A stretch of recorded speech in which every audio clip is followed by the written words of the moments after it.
How's it going, guys? WhiteWidower here. Got a Hard Magnus video for you guys to watch, but that's not going to be the main topic of discussion today. Today, I'm going to tell you a little bit about how I got into Maplestory and the path that led me to this lonely little hero once upon a time. And now they're starting to become a little more popular, but either way, let's get started. First off, I'm here with my buddies FrostyMink, my OP friend, I should say, FrostyMink.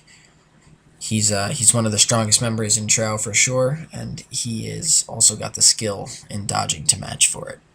So here we go, we're getting started, and let's just give a quick overview of Mag before I get into myself. For those who don't know, he's got orbs, they're falling from the sky, they're really meteors, people call them usually. The green ones, they won't kill you, the blue ones and purple ones will. So you have to watch out for those. At the same time, you got to watch out for a couple attacks. He's got a spin attack, he's got a dash attack, he's got a attack where he's going to jump up in the air and then spread out and hit, shoot some beams out to the side. You'll see that it's like a purple beam. And he's also summons a yellow halo above his head sometimes. Then he's going to have that same halo appear next to him, and death lightning comes out of it. That's the best way that I can explain it. You can dodge that by jumping over it. When it splashes down onto the side, you can sort of jump into the air and dodge it. Oh, of course, the splash damage reminds me of when he also has one other attack where he can create he jumps up in the air and makes a sword and then crashes down into the and causes splash damage across the bottom. Wow, the bottom. There you go. That's a great word. The bottom of the floor. So you have to watch out for that too.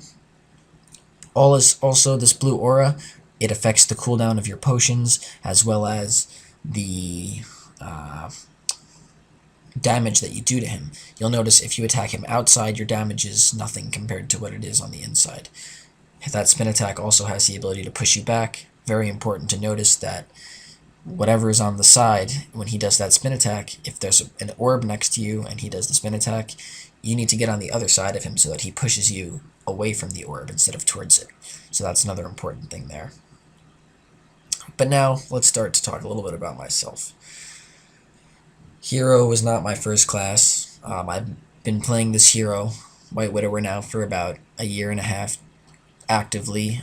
It was created about 3 years ago, though, and trained to probably about level 110 before I put it on the side for a little bit. But when I very first started playing the game, it was pre-Pirates Maplestory, so I don't know if many of you remember those days, but probably like 6 months to a year after beta is when I started playing, before Pirates existed in the game. I don't believe I was quite there before 4th job. I think 4th job was always a thing when I was playing, so that kind of gives you a good idea of where I started. My very first class was a Ice Lightning Mage that I got to like level 14 or 15, and then of course had way too much strength, and because everyone makes strength mages their first time around, and my skills were already messed up. And so then I moved on, and that was when I first started playing. I had a lot of friends in real life that played, and that was awesome. They used to always, it's very different when you have people in real life that you know versus the friends you meet online. It's a slightly different connection. So either way, that sort of happened. My friends were still playing at that point. I switched over to my other second character. So I got my first character to like level 15, 16, then that stopped for that one. And then now my second character becomes a bowman. So I got him to like level 26 or so while my friends were still playing. And then my friends all quit. But I never quit. That's right, lonely old me stuck around. And I guess you guys can benefit from that perhaps, or you can yell at me and feel horrible that I wasted your time in life for watching this video. But I hope it's the former. I really do. So now, I endured. I got my character to second job, made a crossbowman, got it to like level 36 or so before I ended up taking a small hiatus from the game. And when I came back, I remember training my Ice Lightning a little bit, got it to like level 52 or so. That was in the days when I was doing a lot of looty PQing and such, things like that. very exciting. Starting to do my even then there's kerning PQ, of course. Some of the best party quests I've ever had. Looking for tracks. Oh, that awful stuff. Looking for that one guy who had auto clicker, something like that. Wonderful, wonderful, wonderful things. I used to love those times. So now, once that happened, I remember I also had the unfortunate circumstances of breaking up with my first, like, maple person who I thought I was going to, right, quote unquote, marry, right? And then, of course, she just dipped on me one day and never came back. And whatever. Who cares about her? Because fuck her. So, anyways, next, Aaron's came out, right? So now Aaron's are out, and I started to main an Aaron, and that was exciting for a long time. Got me playing, got it to, oh, there was a Wind Archer also. Wind Archer and Aaron. That was sort of what I was doing in between those times. Got a Wind Archer to level 63 or so, and the other guy, the Aaron, up to like level 50 something. Then it was the next big jump I made was my Wild Hunter. When I stopped, had a small hiatus, got back into the game when Wild Hunter came out. Now, I was clearly a noob for the majority of this time. So it's very interesting to see how little I knew about the game at the time.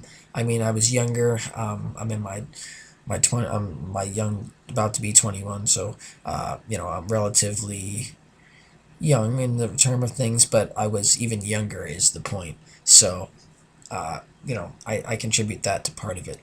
But either way, here we are now. So my Wild Hunter gets to level 95. Progression. Okay. Yeah, the curve was lessened, so it's probably like the same amount of time, but whatever. Okay. Progress. Still haven't really funded a character. Haven't been. I got into my first couple guilds as my Wild Hunter, but like, still relatively information poor, I guess. Didn't have the knowledge, and no one was really mentoring me. I guess I wasn't looking in the right places, probably either. It can be very hard as a noob sometimes. So then I started to learn, and I picked up my Mercedes, and this was about the times when LHC, if you guys remember the LHC familiar glitch, I was not a part of it, but I remember that's the time that's the time period that my Mercedes was a thing. And my Mercedes got to level 130 something, and then I got it up to 157 eventually, and that's kind of when it tailed off, and I took another little break. And now, for about 2 years, I get back on my hero, and I've been loving it ever since, and I've really, really enjoyed having the ability to sort of improve over time, and I met some great people in Trow, and they really helped me take that leap, and over time I was able to improve, and it really shows now, I think. Whereas a year ago, 2 years ago, I would say I was knowledgeable in most of the game. Now I consider myself to have enough information to help people out a little bit and share my experiences with all of you guys. Because I'm starting to get some. This is so exciting. I'm actually Hard Magnusing. This is only like I've still probably only done Hard Magnus successfully under 5 times. This is only my 3rd kill ever on him or something like that. That's mind-blowing for me. I got my character to level 210. That's insane. 4th job was forever away. I used to have to dream of getting to 4th job. And now here we are, blowing people up like it's nobody's business. Yeah, I got the connections with my friend Frosty over here. But at the same time, I'm starting to get up there, About 690k clean. That's impressive for me. Very impressive, and I'm proud of it. So I'll probably put up some sort of equip video for you guys to show you where I'm at now, and hopefully along the way you guys can see where I get to grow, and one day, hopefully together, we'll see that 2 mil number, and that'll be so exciting to share with everyone, and also for myself as a major achievement, because, that's not something that, at least for me, that is going to be an easy feat. It's going to take time. I don't like to input a lot of money into the game at one time, so it's not something that will be done in that way necessarily. Trying to build up my money and make the most of it and use it as efficiently as possible is definitely what I'm trying to do at this point. And I'm going to share that with you guys as I build up and get input from other people around in my guild, and we can sort of understand where we want to take this, next leap together. And that's going to be very exciting for everyone, I hope. So now, just to check in, we're waiting. Magnus is pretty much dead here, but we want to wait a couple more minutes now for, to actually get drops. You have to be at 15 minutes or less. Frosty's too overpowered. He's too good sometimes. Look at this. We got 24 lives left. It doesn't always go this well. We tried twice before this and failed, honestly. And so we needed a warm-up run. And sometimes it doesn't go as you planned, but this run was a lot better. We did a lot better off the bat. You want to stay above 37, 35 lives before half health. If you're not actually at that point, if you have less lives than 35 and you're not that good or not that experienced, at killing Magnus, you're going to have a rough time finishing him. The orb rate the orb rate increase is crazy. It's crazy. What your actual potential to do damage is minimized so little, so little. Now, you have to remember to avoid glitches, so come alive every once in a while. The glitch primarily occurs when Magnus is attacking a dead person and someone who's alive is attacking Magnus. It doesn't compute right. It looks like you're hacking or something like that, is what I'm understanding from what I've heard. So don't do that. Come alive if Magnus comes near you and starts to attack you while you're dead. Otherwise, you can really sort of try and stay dead and stay in a corner. If the person who's alive and doing most of the damage, or whoever's just baiting him around, they can, keep him away from you, that would be very good for your fortunes. You don't want to glitch. One of the runs that we failed, we would have succeeded if not for a glitch. So that's, we had like 16 lives left, and he was down to about what you saw. And that was the last run before this.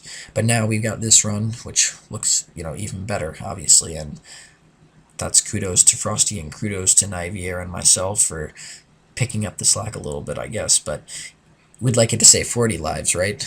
That's the goal, right? To never die. At least Magnus doesn't really take your experience. I've had this 1% the whole time, died a couple times, so that's a relief. Other bosses like, Empress or Gila, those are, you got to be careful because they will steal your experience, and that's no fun for anybody involved. So let's go back to myself for a second now. I remember being at level 150, starting to DIPQ, getting to level 160, like I said, WhiteWidower 210. This is level 200. This was my first and only level 200. My second highest level character is still only level 150. I do have all Link skills at level 120, though, that are important, except for Beast Tamer, because I don't have a Beast Tamer. QQ. Tell Nexon to release Beast Tamers for me, everybody. Yay. Or don't. Whatever. So, here we are, 17 minutes left or so. We're getting closer and closer to finally being able to kill him. That's a relief. We don't want to sit here and dodge forever. So I get to level 160. Let's level 200. Now, I've been in Trow for, over a year and a half now. And during those first 6 months, I grew to the point where I became very good friends with the leader, and eventually became the co-lead of the guild. And as of today, I'm actually taking over lead for quite some time, and we'll see how long that lasts. I'm just sort of holding the spot for now, but I'm doing as best as I can to keep Trow on the map and improve every day.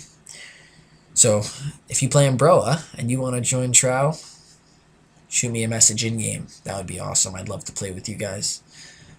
If not, if you're in another server, change worlds. No. If you're in another server, message me. I'd be happy to talk to you guys anyways if you want to talk. You can PM me on YouTube. You can comment on the videos. You can reach out to me on Basil at Fierce Penguin. It's the same as my YouTube name. YouTube name, Basil name. Of course, my in-game name is WhiteWidower. And I like to be in touch with the community, so please feel free. I don't bite.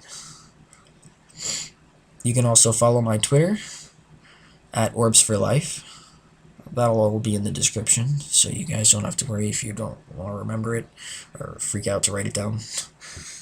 I'm sure someone did, right? No. I can only imagine, right? Someone hears it and they just dive across to get a pencil or something to write it down. No, that's just that'd be too. That's just being very humble, right? No. So here we are, trying to wait, and we're waiting, and here it comes. We finally revive. Now on the last kills, you've got to be careful. I didn't mention, we have a binder with us this whole time. It's a Xenon with us, and the bind obviously is when you see those little prison bars across, and that helps retain his movement so that we can just smack, smack, smack, smack, smack away. And that's what we want to do. We want to get as much damage off as possible without having to worry about as many things. So if we don't have to worry about Magnus moving or attacking us, then we have the ability to just focus on the meteors and just look if any potions pop up on the ground. And that's very important. Minimized movement allows us to just hammer him away. And here we go. The last couple of hits. He's jumping in the air, trying to avoid us and make it last. He's trying to make it as miserable as possible. And we got a pretty good pull. 2 capes. I was a little under-informed last time we did this. Like I said, this was only my 3rd kill or so. And so the last time we went, I stole all the capes. So this time I'm not going to take any of the capes. But those shadow coins are very important. The Magnus coins, not the shadow coins, because those Magnus coins, after I get about 70 or 100 of them, I haven't decided yet, I'm going to be purchasing myself some High Aids boots or some Tyrant High Aid belts, and that's going to be very nice, and that's going to help increase my range, and when I can start to cube and scroll that over the next coming events, it could be even better, and I'm so excited for that. It's going to take a couple weeks, but with the Critias quests, which I'll have more on in a future video coming soon, probably later in the week, you'll understand how I'm going to get to go twice this week, perhaps on Magnus, and do all my CRA bosses twice, which is very important if you want to farm stuff or if you're trying to fund your character by selling this stuff. So yeah, thank you guys for watching. I really appreciate it. If you enjoyed the video, please subscribe or rate and comment the video. As always, you can find out how to contact me in the description. #OrbsForLife. WhiteWidower out. Peace. Happy Mapling.